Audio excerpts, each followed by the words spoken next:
The table lists some statements about particles. Place tick in the box to show which two statements are correct for water particles. So water particles, because water, it is a liquid.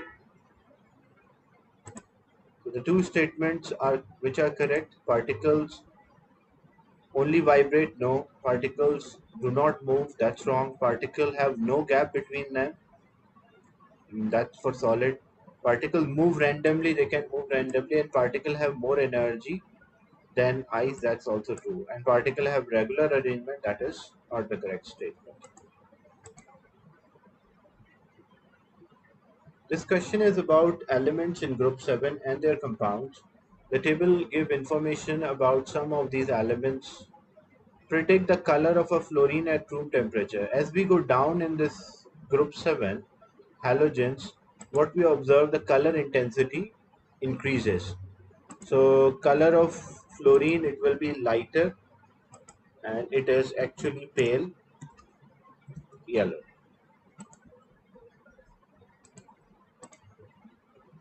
How many electrons, how many of elements in the table are liquid at room temperature at 20 degrees? So how to work out the state of a substance? The state of a substance before its melting point, it is solid. Between the melting and boiling point, it is liquid, and after the boiling point, it is gas. So when I write 20 degrees, the 20 degrees will be here, so it means this will be gas. 20 degrees for chlorine on the right hand side after boiling point, gas. For bromine, 20 degrees is between the boiling and melting and boiling, so it will be liquid. And for iodine, 20 degrees is here, so it will be solid. So how many elements in the table are liquid at room temperature at 20 degrees? So only one element is liquid. The element astatine is below iodine. Predict the formula of molecule of astatine. So because they exist as a diatomic molecule, all of them, and when you check this group 7, you have fluorine, chlorine, bromine, iodine and astatine, so AT, and as it exists as a diatomic molecule, so I will write AT2.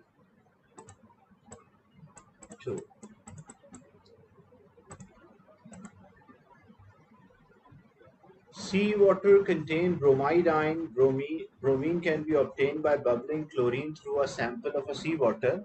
Ionic equation for this reaction is shown. Explain which species acts as an oxidizing agent. First thing, you should be able to identify oxidation and reduction.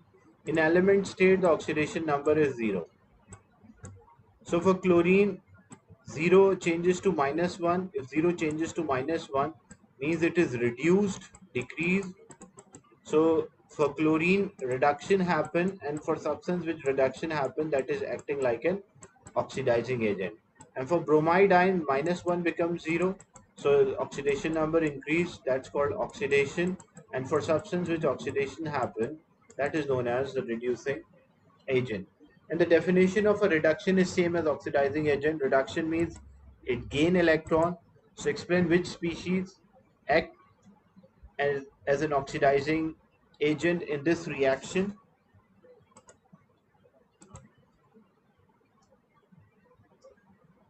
So chlorine is there.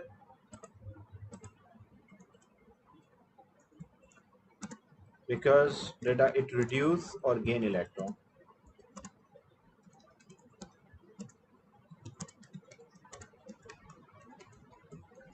So for substance which reduction happen, that is actually the oxidizing agent or oxidant. The reaction occur because the chlorine is more reactive than bromine. Bromine is below chlorine in group 7. Explain the decrease in reactivity from chlorine to bromine. Why the reactivity decrease? Because these are non-metal, the tendency of the non-metal is to gain electron. So when you compare the size, chlorine is smaller in size and bromine is larger in size, this Br. So chlorine can easily attract this electron, where bromine, because of size and nuclear is far away from the nucleus, so it will not easily attract this electron. So the points which you should mention, compare their sizes. You will mention chlorine is smaller compared to that of bromine, and chlorine is having a stronger attraction towards the electron, the valence or last shell electron, as compared to that of bromine. That's why, and non-metal tend to gain electron. That's why bromine have less tendency to gain electron compared to chlorine.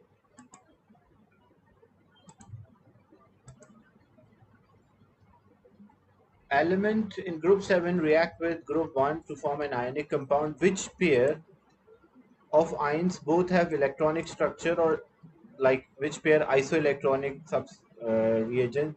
So 2, 8 and 8, 18 electron. So we know potassium is 19 and 39. So it is 2, 8, 8, 1. But when it will lose electron, the valence electron, so potassium will be plus. And chlorine, it is 17, and average mass of the two isotope 35.5. So it is 2, 8 and 7. But it will take one electron which lost by the potassium, so it will be 2, 8, 8, and it will be chloride. So potassium and chloride have the same, will be isoelectronic, or have the same electronic structure or configuration. Explain why metal conduct electricity but covalent compound do not conduct. Why metal can conduct? Because metals have a lattice of a positive ion and a delocalized electron. So these electrons can move within the structure. That is why the metals can conduct electricity. Whereas for covalent structures, compound which are having covalent structure like hydrogen, if I say, so there is no free electron within the structure. If there is no free electron within the structure, all the electrons are involved in the bonding. That's why they are not able to conduct electricity. So metal contain delocalized electron which can move, where for non-metals, for covalent compound, there is no free electron, or electrons are not free to move. That's why it cannot conduct electricity.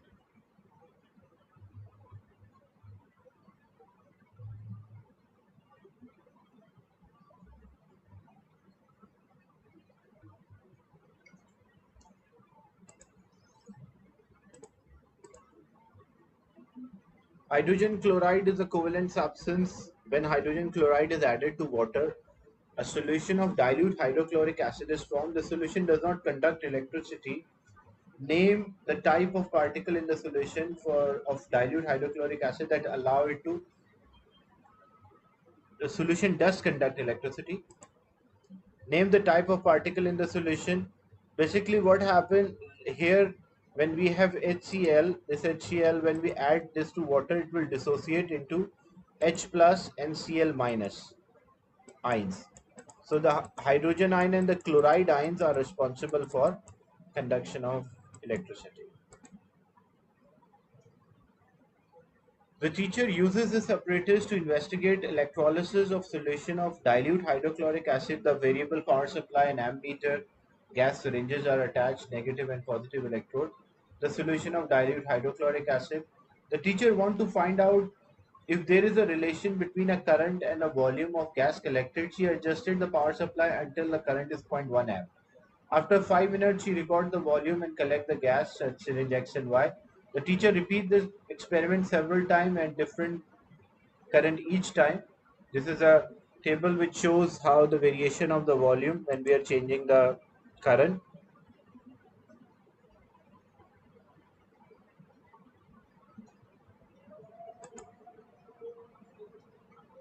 Plot the result for syringe Y.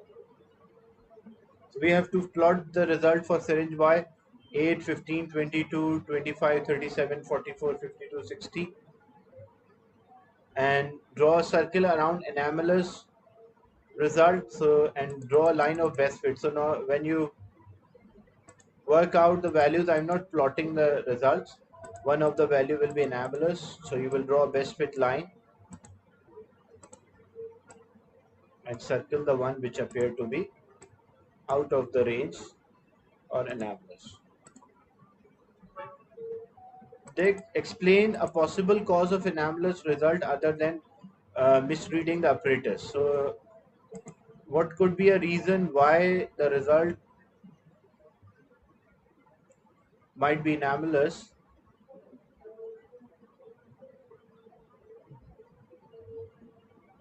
So basically what happened, as you can see, we are collecting the gas which is given off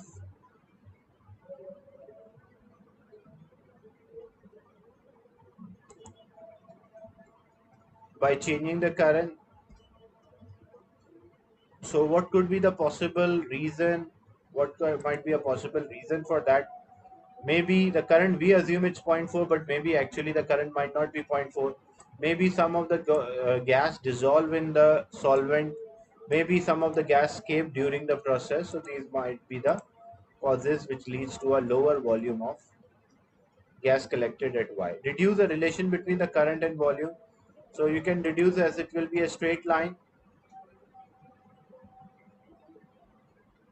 So current, increasing the current will increase the volume of the gas collected. The ionic half equation for reaction that produce a gas in a gas syringe X is, and the ionic half equation for Y suggests how these ionic half equations show that the volume of chlorine collected in syringe X could be same as Y. So you can clearly see that 1 mole of a chlorine is formed and 1 mole of hydrogen is formed.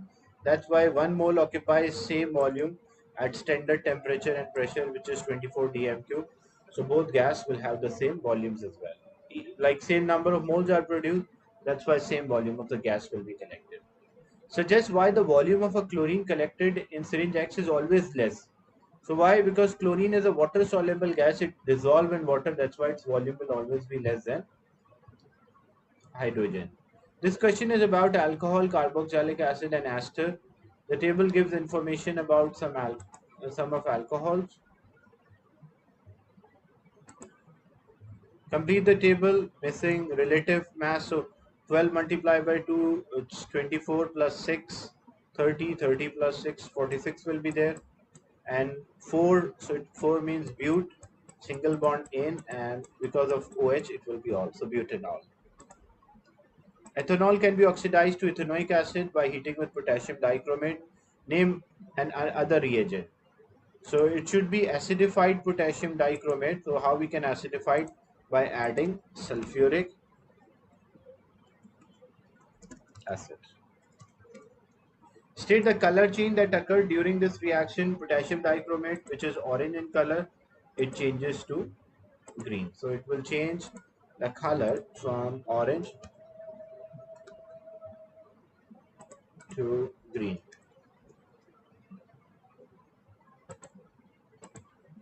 Alcohol react with carboxylic acid to form ester.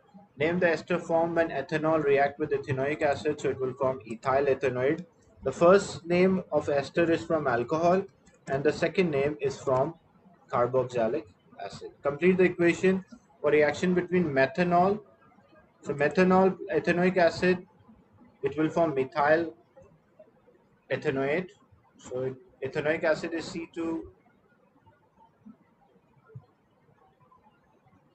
C2CH3COH. This hydrogen will be replaced by methyl group, so it will be CH3COO, CH, and the name of ester is methyl ethanoate.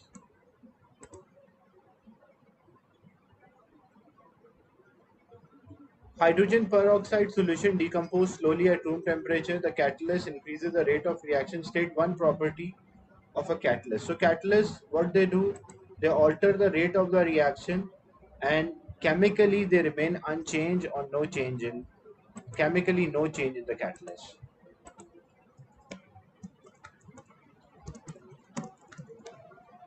And they speed up the or alter the rate of the reaction.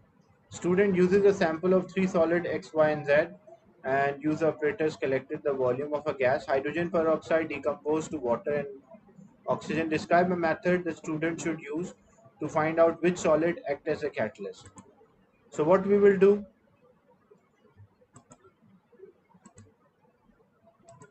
for this experiment,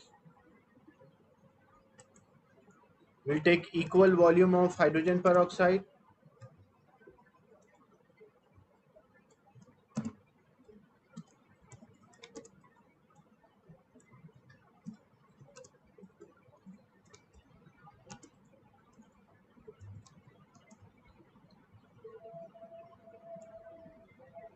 Then we will measure the gas given off, volume of a gas given off.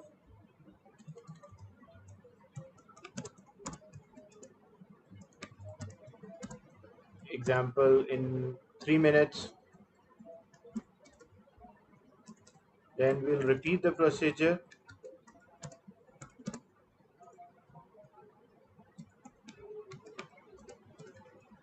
with other solid XYZ.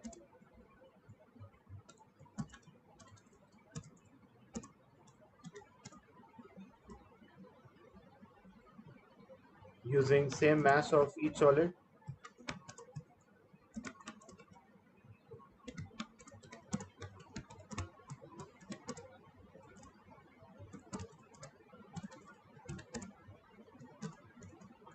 And then we'll compare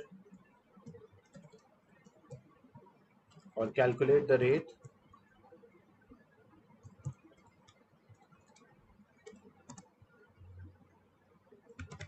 That's volume divided by time. And then compare the results.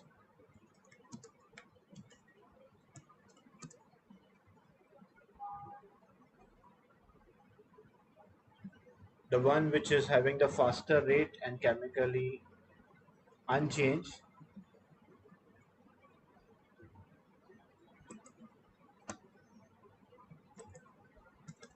and to make sure it is a catalyst, so we'll filter the solid and reweight again.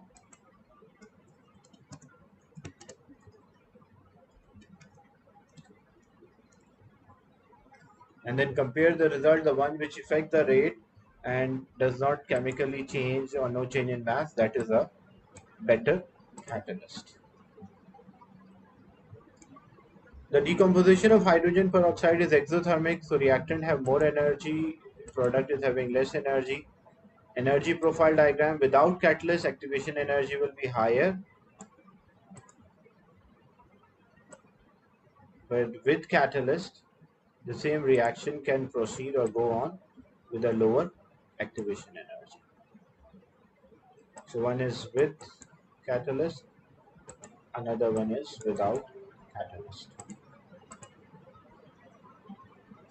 The equation for the reaction can be shown using the displayed formula. The enthalpy change is minus 204. Use the information, calculate the total amount of energy needed to break all the bonds in two molecules of hydrogen peroxide. The formula is bond breaking minus bond forming is equals to energy change.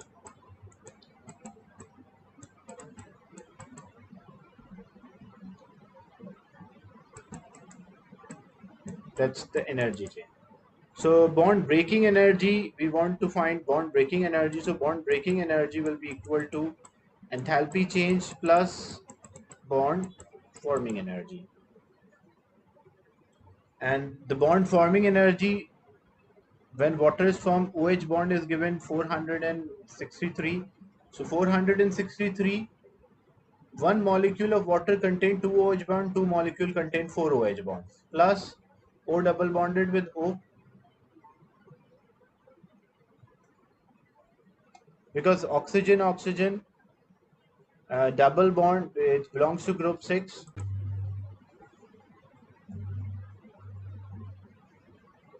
So we can use this formula: energy needed, bond breaking minus bond forming is equals to enthalpy change, or enthalpy change plus bond forming is equals to bond breaking. But the thing is, we don't have the bond forming of O double bonded with O, so that's why we cannot use this formula. Then we have to check another way. We can check the overall hydrogen peroxide, the number of the bonds. OH bonds are there. One molecule contain 2 OH bonds, so two molecule will contain 4 OH bonds. Plus oxygen single bond is there, that is 146. For one molecule contain one bond, so two molecules will contain two bonds. So this will be 4 multiplied by 463 plus 2 multiplied by 146. So we'll get the energy needed to break this bond, which will come out as 2144. Then use this information, calculate the total amount of energy released when all the bonds in two molecules of H2O are formed. So we want to find the energy released when all the bonds are formed. Bond breaking minus bond forming is equals to energy change. Or we can also use the formula to work out how many bonds are formed, because we only need, for water they ask, so for water each molecule contain two OH bonds. So if two molecules are there, they will have four OH bonds. So 4 multiplied by OH, and so this will be 4 times the OH energy is 463. So the total energy will be 1852, and for this one it was 2144. Then we have to calculate the bond energy for O double bonded with O. Now we will use this formula. Bond breaking minus bond forming is equals to energy change or enthalpy change. So bond breaking minus bond forming is equals to enthalpy change. The bond breaking we calculated, the first part, the energy needed to break the bonds in hydrogen peroxide, that was 2144, minus the bond forming energy 1852, plus the oxygen is there, O double bonded with O, and that is equals to energy change for this reaction, which is, because the reaction is exothermic, so it will be minus 204. And we solve the equation 2144 minus 1852 and minus O double bonded with O is equals to minus 204.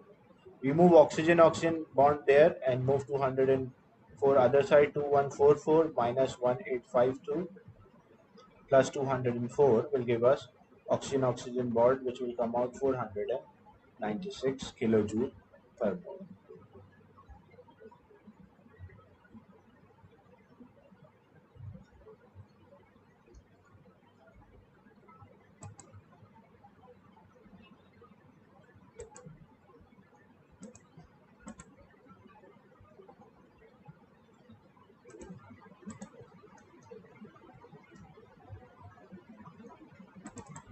A student does a titration using a dilute sulfuric acid to find a concentration of a solution of potassium hydroxide, a 25 cm cube potassium hydroxide in a conical flask, then added to few drops of methyl orange. Student does this titration 4 times. Name a piece of apparatus for potassium hydroxide. Because the student want to accurately measure 25.0, then it should be a pipette. What is the color change of methyl orange? Methyl orange in alkaline, it is yellow in color, so that option D is the right one.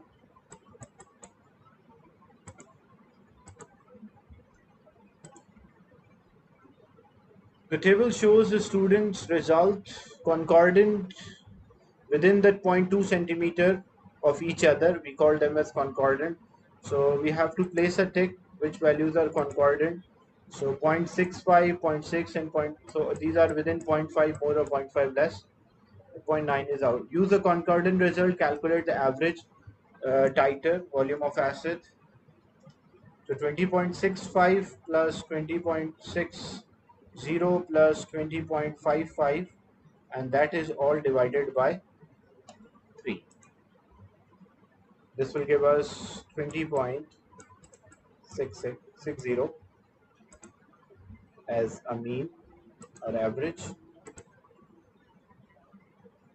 Then the table shows students' result of another titration. The volume of potassium hydroxide solution is given, concentration is given, mean volume of sulfuric acid is given.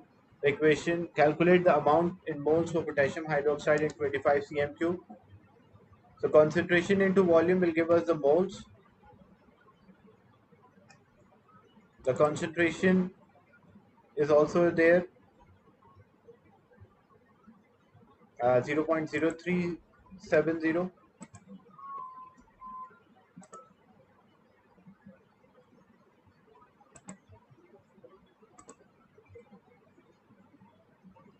0.0370 multiplied by volume, which is 25 potassium hydroxide, and divide by 1000. Why? Because it is in cm cube, so we have to convert it to dm cube, which will be 9.25 into 10 to the power minus 4 moles. Then we need moles of sulfuric acid, so the ratio is 2 is to 1. So 2 is to 1 is the ratio between potassium hydroxide and sulfuric acid. 9.25 into 10 to the power minus 4 will be x moles of sulfuric acid. So it will be half of this, so 9.25 exponent minus 4 divided by 2. We will get the moles of sulfuric acid, which is 4.62 into 10 to the power minus 4. And after getting the moles of sulfuric acid, if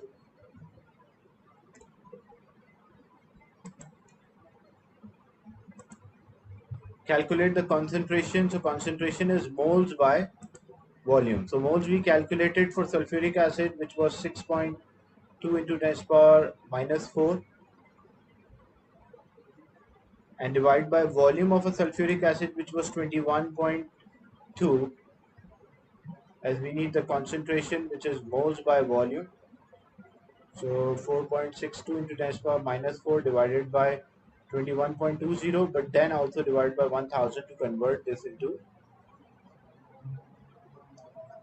dm cube. So we'll get the concentration in dm cube,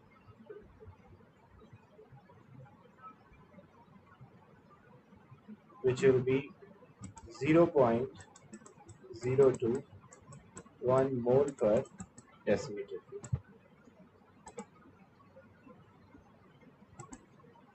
That's the last part for this question 6.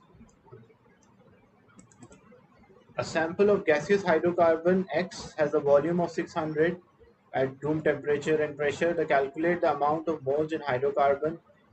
Molar volume is 24,000 cm cube. So moles equal volume divided by molar volume. So 6,000 divided by 24,000.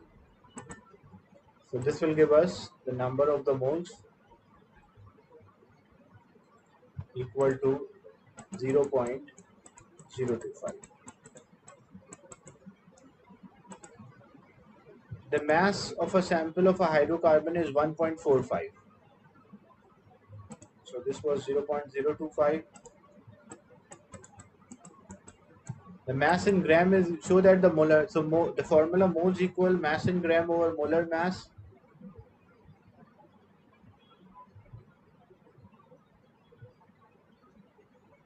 So moles we have 0.025. Mass in gram is given 1.45, and we need molar mass, or molar mass is equals to 1.45 divided by 0.025, which will come out 58 pm. Hydrocarbon X is alkane. Show that the molecular formula of X is C4H10.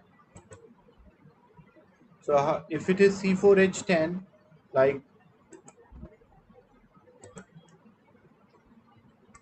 so we have 4 carbon, and each carbon atomic mass is 12, and we have 10 hydrogens. So this will be 4 multiplied by 12, 48, and plus 10 multiplied by 1, so total will be 58. Displayed formula of branched chain isomer of this. So we have to draw a branch chain. So 3 carbon link in a straight chain and 1 as a side chain, the branch. So displayed formula, we should represent all of the bond, and name of this compound, it is 2-methyl propane. Second position, we have a methyl group, and because of 3 carbon in the straight chain, that's prop, single bond, N will be there.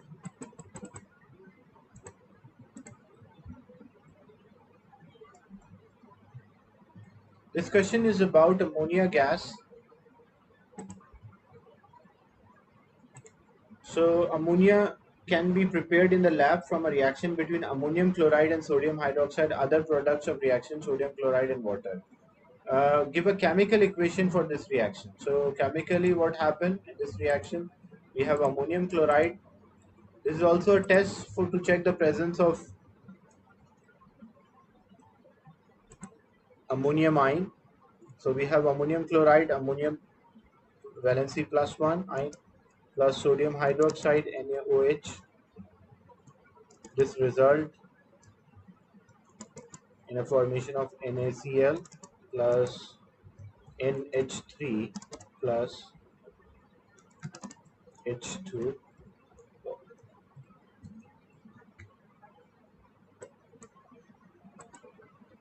Give a test for ammonia, damp red litmus, it will turn blue.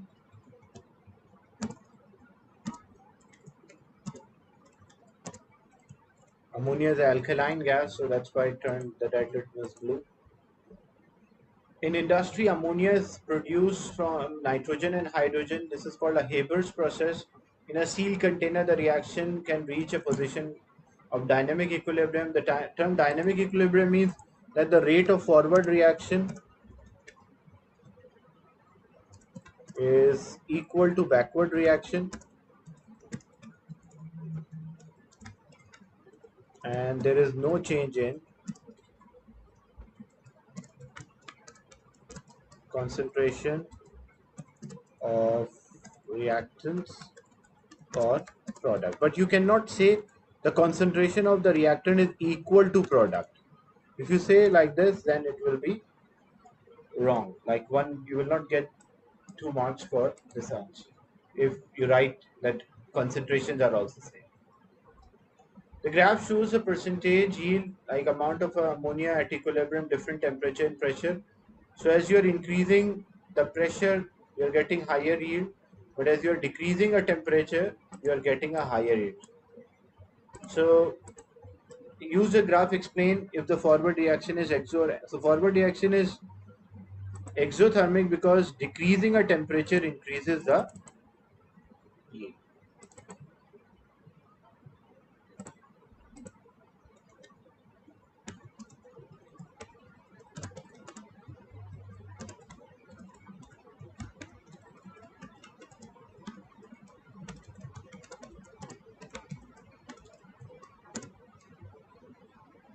Increases the